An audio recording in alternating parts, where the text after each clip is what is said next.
여러분 안녕하십니까? 사실과 과학 네트워크가 보내드리는 사실과 과학 텔레비전입니다. 오늘 이 시간에는 서울대학교 의과대학 핵의학과의 강건욱 교수님을 모시고 방사능과 우리 생활의 안전에 대해서 이야기를 나눠보도록 하겠습니다.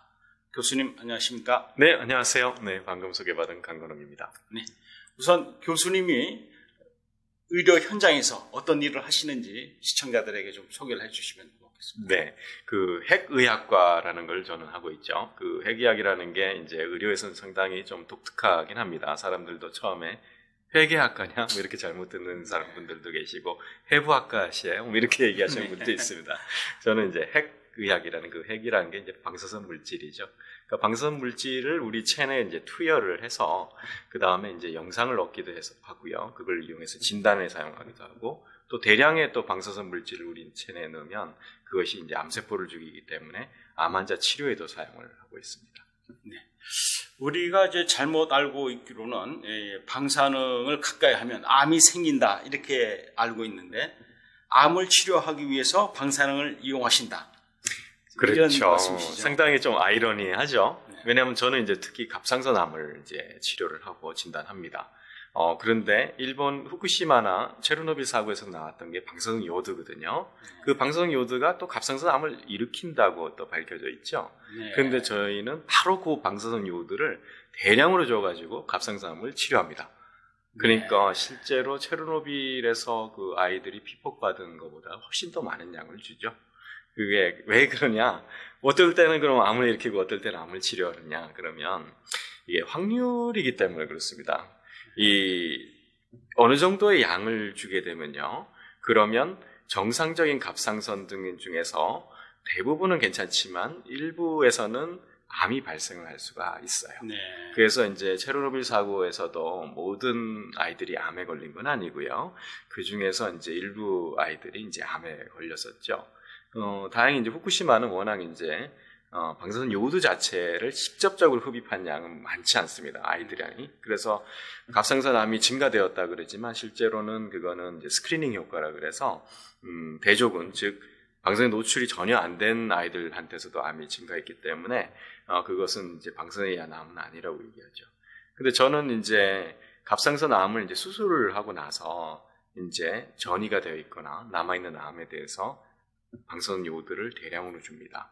그러니까 대량으로 주게 되면 어떻게 되냐면 갑상선이 다 죽고 갑상선암도 다 죽어요. 네.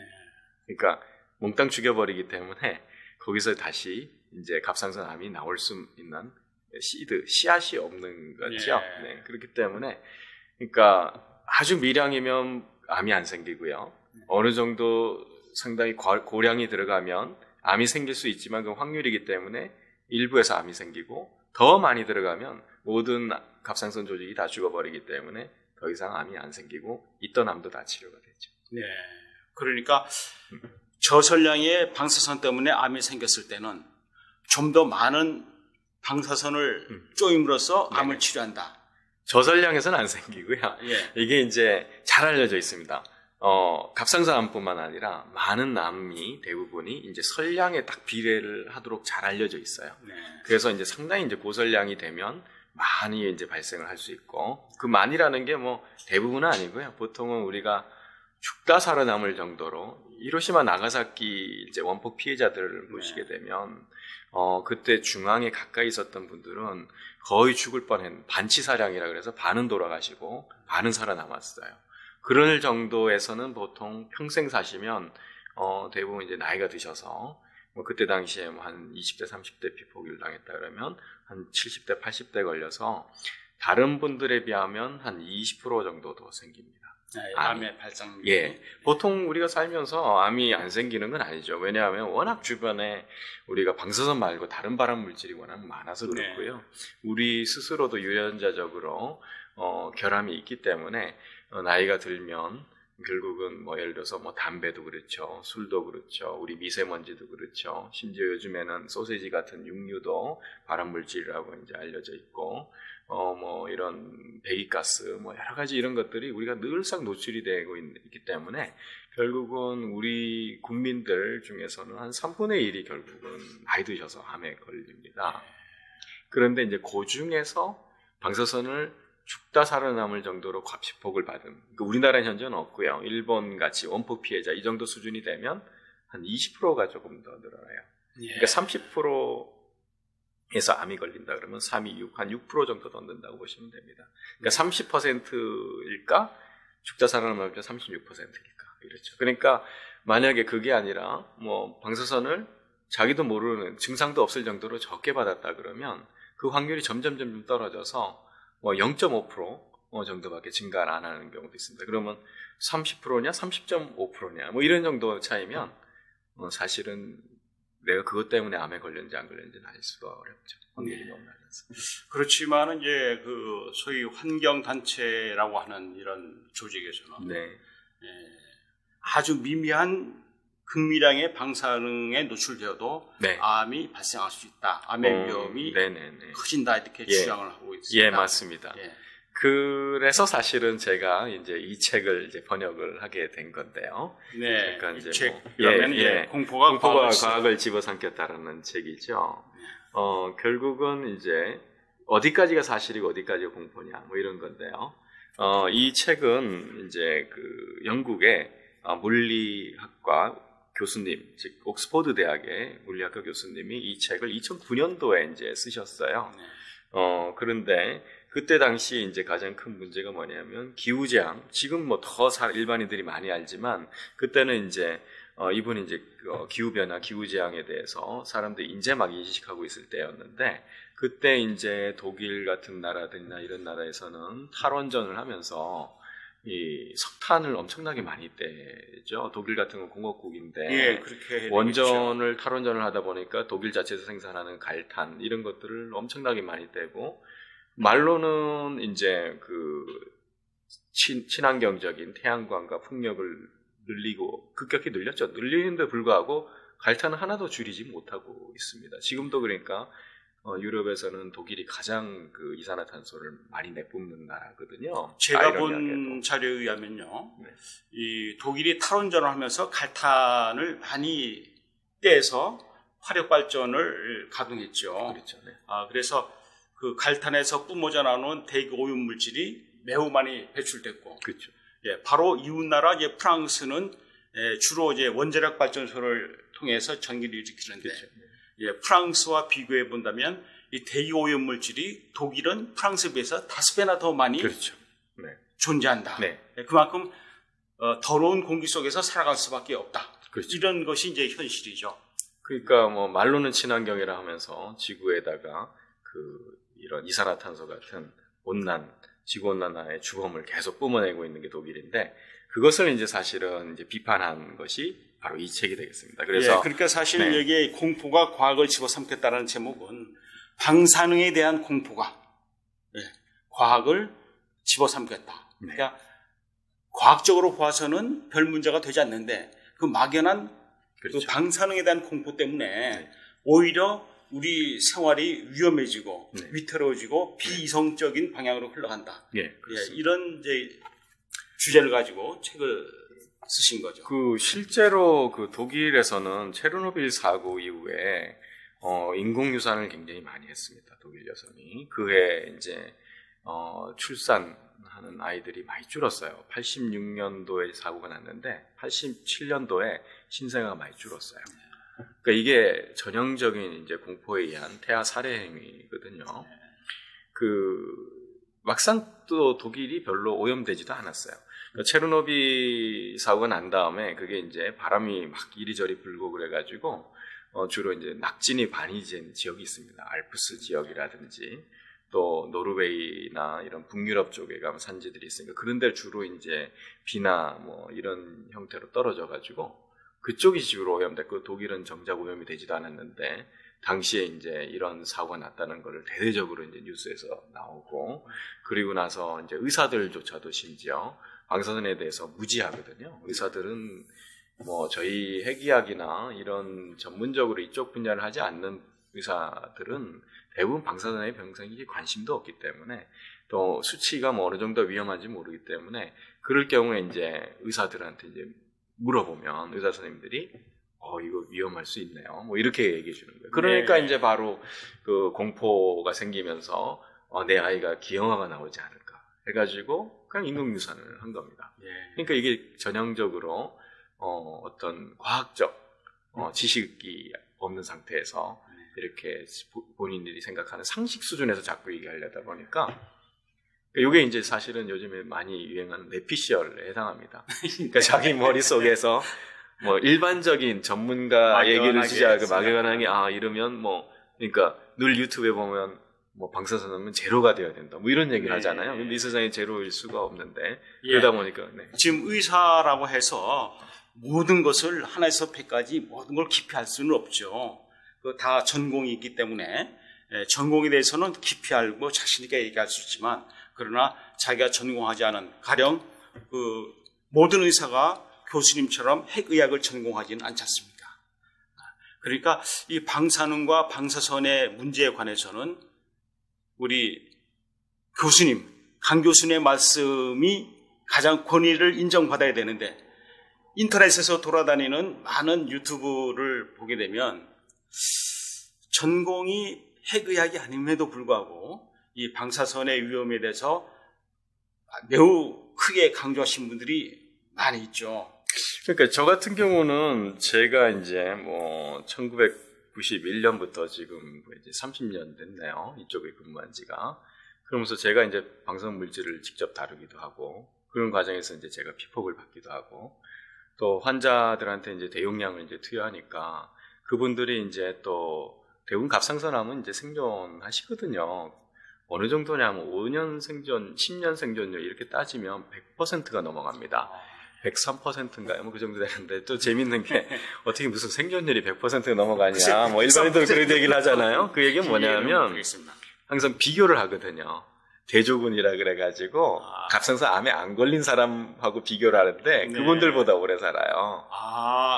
갑상선 치료를 하신 분들이 애당초 갑상선에 걸리지 않은 분들보다 더 오래 살아요. 그 이유가 뭐냐면 워낙 이제 갑상선 암 자체가 다른 암과 달리 이제 천천히 자라거나 잘 치료가 완치가 거의 대부분 되고요.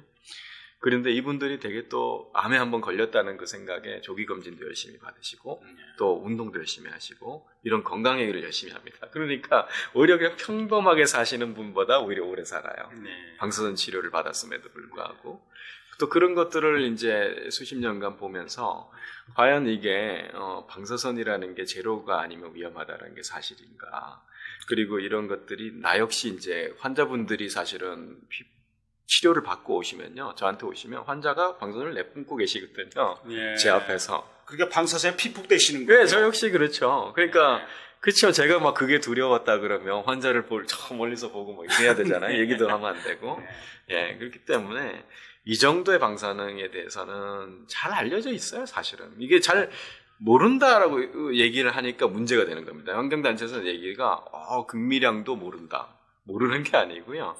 지금까지 이제 양이 비례해서 감소한다는 게 잘 알려져 있습니다. 그러니까 극미량이면 확률이 있다 하더라도 극미량 정도 수준의 확률이죠. 교수님, 어떻게 우리가 방사능 또 방사선으로부터 전혀 오염되지 않는 그 방사선 노출이 제로인 상황에서 우리가 살아갈 수 있습니까? 그건 불가능하죠. 왜냐하면 지금 이런 물에도 사실은 방사능이 있습니다. 요즘 또 뭐 난리를 치고 있는 일본 후쿠시마 그 방류수에 보면 삼중수소가 문제가 됐잖아요. 이 안에도 삼중수소가 들어있어요. 그게 이제 어쩔 수가 없는 게 이 삼중수소를 인공이 만드는 것보다는 태양이 만드는 게 훨씬 많아요. 하루에도 계속 저희 성층권에서 태양에너지 방사선을 계속 만들고 그게 비형태로 이제 떨어집니다. 그럼 그 비형태로 떨어진 게 지하수로 들어가서 우리가 생수로 먹고 또 이제 뭐 강물이 돼서 강물을 정수해가지고 우리가 수돗물로 먹고 뭐 이러잖아요. 그러니까 약간 오해를 하는 게 바닷물로 내려가면 바다에 희석이 돼가지고요. 바닷물은 삼중수소가 우리 강물이나 지하수에 비하면 한 10분의 1밖에 안 돼요. 근데 지금 다들 뭐 바닷물 걱정하고 있잖아요. 바닷물. 그러니까 후쿠시마 방류수도 그렇고 뭐 최근에 그 얘기가 됐던 그 월성 원자로도 그렇고 거기서 이제 결국 바다로 흘러가는데 바다는 워낙 이제 태평양 동해 더 커가지고 이 빗물에 있던 것도 다 희석이 돼서 10분의 1밖에 안 되기 때문에 결국은 바닷물을 이렇게 정화해서 요즘에는 이제 담수화, 해수 담수화하는 거잖아요. 먹는 게 삼중수 덜 먹습니다. 그런데 사실 우리 부산에 기장 해수 담수화 시설이 있지 않습니까? 그 담수화 시설에서 나오는 물이 그 삼중수나 방사선으로 보나 매우 안전하고 일반 그 천연 환경에서 우리가 접할 수 있는 물보다 훨씬 더 안전함에도 불구하고 기장 해수 담수화 시설에서 나온 물은 방사능에 오염됐다 해가지고 그 시설 자체를 지금 가동을 못하게 하고 있지 않습니까? 그렇죠. 그게 바로 이게 공포가 과학을 집어삼켰다의 대표적인 사례되겠네요. 그러니까 이거 재면 나와요, 재면. 방사선. 예, 그렇죠. 방사능이라고 하는 것은 계측기로 되면 숫자로 나오는 거기 숫자로 나오기 때문에 거짓말 수가 없죠. 그러니까 만약에 뭐 어떤 정부가 만약에 측정을 했는데 못 믿겠다 그러면 민간 단체에서 하시면 돼요. 그렇죠. 직접 할 수도 있죠. 직접 하면 됩니다. 요즘에는 뭐 그런 계측기 같은 거 다 구입 가능하기 때문에. 교수님이 이 책을 번역하시면서 웨이드 일리슨 교수가 이 책을 통해서 하고 싶었던 말이 무엇인지 좀 파악을 하셨을 텐데 좀 정리를 해주시면. 그러니까요. 이제 독일이나 이런 탈원전을 통해서 결국은 이제 미세먼지나 특히 이제 그 지구 온난화의 주범인 이산화탄소를 엄청나게 많이 발생을 시키는 것을 핵 발전을 이용하면 막을 수 있는데 거꾸로 갔다. 이게 이제 이 교수님의 이제 생각입니다. 첫 번째가 이제 뭐냐면, 왜 그럼 사람들은 공포가 그렇게, 방사선에 의한 공포는 심할까? 예를 들어서 미세먼지에 대해서는 사람들이 막 우려는 하지만, 그 정도로 공포스러워하는 것 같지는 않아요. 그렇죠. 우리가 미세먼지 있는 날에 나가기도 하잖아요. 만약 진짜 공포스럽다 그러면 미세먼지 있는 날은 뭔가 바깥 출입도 안 해야 되고. 미세먼지를 불편하다고 생각하지 위험하다고는 생각하지 않는 거죠. 근데 방사선은 막 있으면 내가 막 죽을 것 같은 막 느낌이 드는 거잖아요. 사실은 미세먼지보다 훨씬 덜 위험함에도 불구하고. 더 위험한 것은 미세먼지죠. 그렇죠. 미세먼지죠. 그게 바로 이제 냉전 시대에 미국하고 소련이 공포를 조장했다는 겁니다. 그러니까 자기네들 이제 서로 핵무기를 개발하고 남태평양에 이제 핵무기를 한 수천 발 정도를 이제 폭파시키면서 거기서 나오는 막 방사능, 거기서 나오는 뭐 이런 버섯구름, 뭐 폭발력, 뭐 이런 것들을 이제 과시한 거죠, 서로. 그러면서 이제 전쟁 억제력이나 특히 이제 소련 같으면 소련의 연합국 그 밑에 있는 동유럽이나 이런 데를 다 정치적으로 컨트롤한 거고요. 미국도 이제 반대로 이제 미국과 관련된 동맹국들을 다 컨트롤한 거라서 이런 것들이 오히려 자꾸 공포스러워할수록 자기네들이 정치적으로 유리하죠. 그러니까 동맹을 그대로 유지하기 굉장히 유리한 거였습니다. 그래서 과학자들이 여러 가지 이렇게 얘기를 해도 별로 이제 그게 드러나지가 않았고. 당시에는 별로 그렇게 사람들 사이에 또 이슈가 되지 않았던, 그래서 결국은 냉전이 만드는 유산이다라는 게 이분의 생각이고요. 그 다음에는, 이게 생물학적으로 전혀 다루지 않았다. 너무 이제 그동안 이제 제가 사실은 ICRP라 그래서 국제방사선 방호위원회라고 전 세계에서 한 90여 명 정도가 모여서 이런 방사선 안전에 관한 룰을 정하는 국제기구입니다. 그게 이제 1900년대 초부터 이제 만들어져 가지고요. 지금 이제 뭐 예를 들어서 1년에 연간 일반인 선량 한도가 1mS라는 게 이제 우리나라 원자력 안전법의 고시에 있거든요. 그거에 원래 만들어진 곳이 바로 국제방사선 방호위원회입니다. 제가 이제 거기에 2013년부터 전문가로서 이제 선출직으로 이제 지금까지 활동을 하고 있는데요. 거기서 이제 만들 때 너무 이렇게 1mS라는 것이 너무 공포스럽게 만들었다. 너무 지나치게 낮은 안전 기준을 적용한 것이죠. 뭐냐면 저희가 살면서 이렇게 자연스럽게 이렇게 먹는 이 안에도 삼중수가 있죠. 그 다음에 온갖 뭐 쌀이든 뭐 버섯이든 뭐 돼지고기든 뭐 소고기든 이런 데도 보면 다 방사능이 칼륨 40이라는 게 다 있어요. 그것도 보통 뭐 아주 적은 것도 아니고 예, 한 킬로그램당 뭐 100베크렐 뭐 이렇게 막 들어있단 말이죠. 그러니까 그거를 이렇게 먹다 보면 한 4mSv 정도 우리나라는 평균 받습니다. 그런데 어떤 사람은 더 많이 받아요. 10mSv까지 받는다는데 어떤 사람 우리나라 삶 중에서 또 제주도는 더 적게 받아요. 네. 제주도 일본처럼 이제 화강암이 적은데 우라늄 함량이 적어서 제주도는 한 절반 정도밖에 안 받죠. 그 자연환경 방사선이라고 해서 자연 환경에서 나오는 방사선이 많지 않습니까? 제가 수치를 조사해 봤더니 서울에서 만나게 되는 자연 환경 방사선량이 도쿄에 비해서 3배나 높더라고요. 네. 그러니까 우리가 잘못 생각하는 사람은 일본이 방사능 지옥이다. 그래서 그 도쿄 올림픽에는 선수단도 파견하지 말아야 된다. 이렇게 말하는 사람이 있는데 도쿄가 방사선 지옥이라 그러면 서울은 세곱절 방사능 지옥이 되어 맞는 말이 되겠죠. 맞아요. 그러니까 참 우리가 오해를 많이 하고 있다. 방사선에 대해서 많이 하고 있다. 많은 또 분들이 자연 방사선은 천연이기 때문에 위험하지 않다. 이렇게 오해하시는 분들도 있어요. 근데 전혀 관계없거든요. 방사선이라는 게 우리 몸에 들어오면 똑같이 에너지를 내고 에너지를 내면 보통은 이제 그 주변에 이제 산소를 이제 활성화시키면서 그게 이제 2차적으로 이제 DNA를 깨거나 이런 건데요. 그게 천연이든 뭐 인공이든 양이 중요하지 뭐 이런 천연이나 인공인의 차이는 전혀 없습니다. 네. 그러면 마지막으로 교수님께서 이 책을 번역하시면서 이것은 우리 독자들이 기억해 줬으면 좋겠다 하는 그런 내용이 있을까요? 네네. 우리 주변에 있는 자연 방사능 수준 그보다도 더 낮은 방사선에 대해서는 공포스러워할 필요가 없다. 바로 그겁니다. 그렇기 때문에 지금 잘 관리되고 있는 이런 원자력 발전소라든지 또 우리 주변에 또 뭐 이 자연 방사선에 의해서 뭐 좀 높은 수준도 있긴 하거든요. 경우에 따라서는 라돈 침대 수준이라든지 뭐 이런 정도는 크게 위해소가 있지 않아요. 차라리 뭐 미세먼지를 더 이렇게 조심하고 경계해야 되죠. 낫겠죠.